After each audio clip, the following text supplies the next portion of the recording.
Hey, floralpreneurs, it is Alison Ellis here of realflowerbusiness.com with a quick tip for you on the number one thing to know before starting your floral business.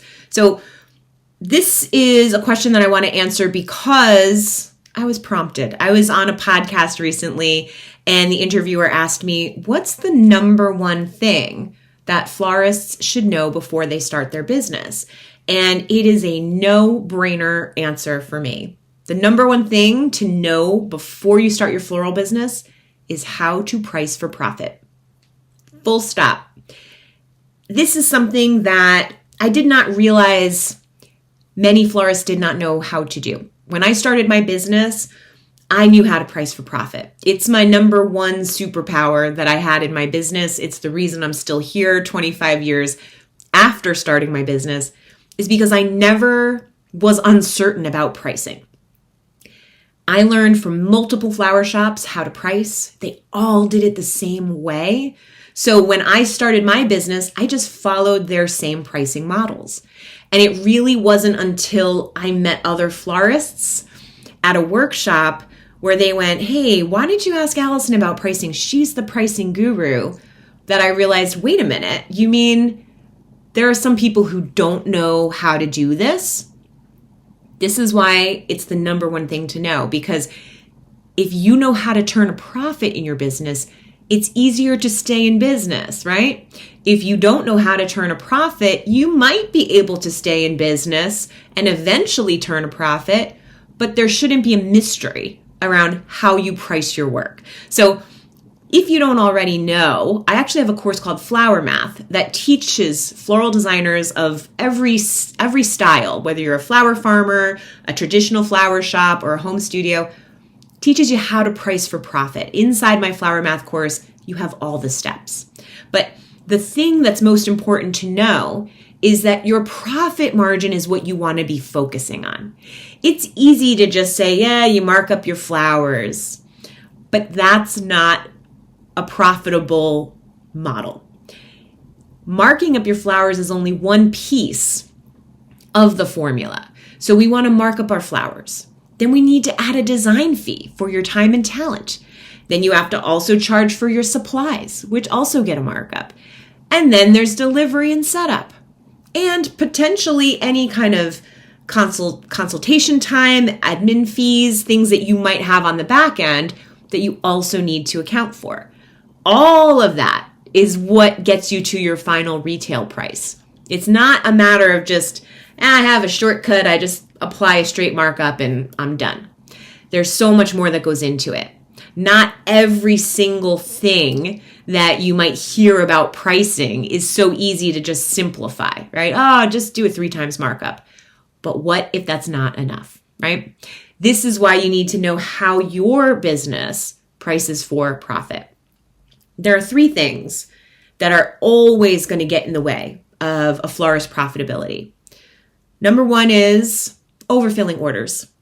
When you are emotionally pricing and just filling in a couple more stems here and there because this arrangement doesn't look big enough, that adds up. And it doesn't take long for it to add up. Over the course of one wedding or event, 1 week in your shop, every single extra flower that you're giving away for free now because you didn't charge for it. So this extra special nice gift that you're giving away for free is money that could be in your pocket. Every single stem is $1 or multiple dollars that could be in your pocket instead. So when we avoid emotional pricing and overfilling, we can start to make sure we're protecting our profit margin. All right. Another thing that florists do often that is going to lead to a loss of profit margin is not charging that design fee or not charging enough for your design fee. So this is the time that it takes for you to put that arrangement together. You didn't learn to do that overnight. That's not an amateur move that you're making when you whip that vase arrangement together while the customer is waiting. So there is a fee for that time and talent. And so many floral designers are undercharging or not even realizing that they should be charging that at all. And then I'm going to share one more mistake with you that is way too common. Setting a spending goal instead of a profit goal in your business. So what do I mean by that? You go to the wholesaler and you have a plan, for example, to spend 30%. I can spend 30% of this order and I'm going to be profitable. But what if you're overspending and you could have had a higher profit margin if you just slowed down and did the flower math, did your formulas to include every single piece, the markup, the design fee, the containers and supplies, the delivery and installation, and any additional admin that might go in to creating this order. All of those pieces need to be accounted for. And you see how all of those pieces don't necessarily mean you need to spend a certain amount of money. This is why we need to understand what it means to aim for a profit goal. So I am the flower math person. I am here. I've been teaching this course for over 10 years. I'm really proud to say that. I've had floral designers from all over the world, from at least 12 different countries. I may even be at 14 countries now, but all over the world. This pricing, this formula, this strategy to stay profitable is how we stay in business.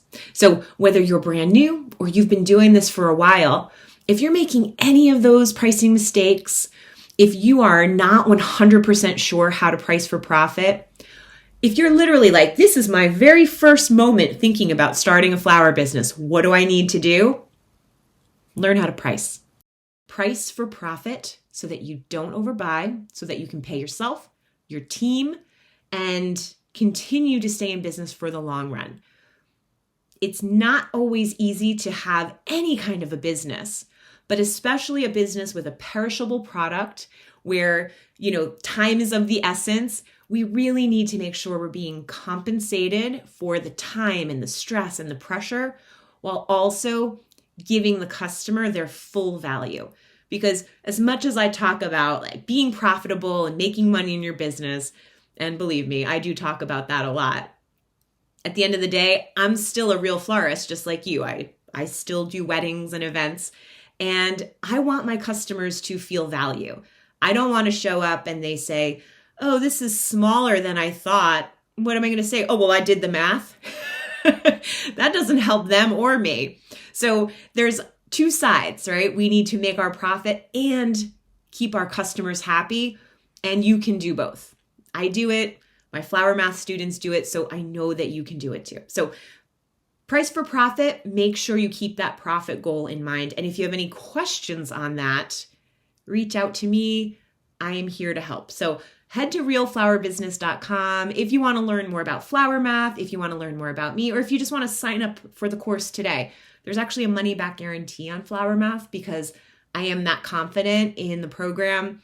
And again, I've been teaching it since 2015, and I know that it's there to help you. It's a resource for you. So get yourself on track, whether it is in flower math or you're just going to go back and revisit some things you already know. Maybe you already have flower math, but you're still making some of these mistakes. Ground yourself. Just take a minute, go back to the basics. I want to make sure that I'm being compensated and I'm not overspending, because that is your money that you're giving away if you overbuy or overfill. Okay? Thanks so much for watching all the way to the end. Keep doing beautiful work. I'll see you over on my website at realflowerbusiness.com, and I'll see you, in the next video. Okay, bye for now.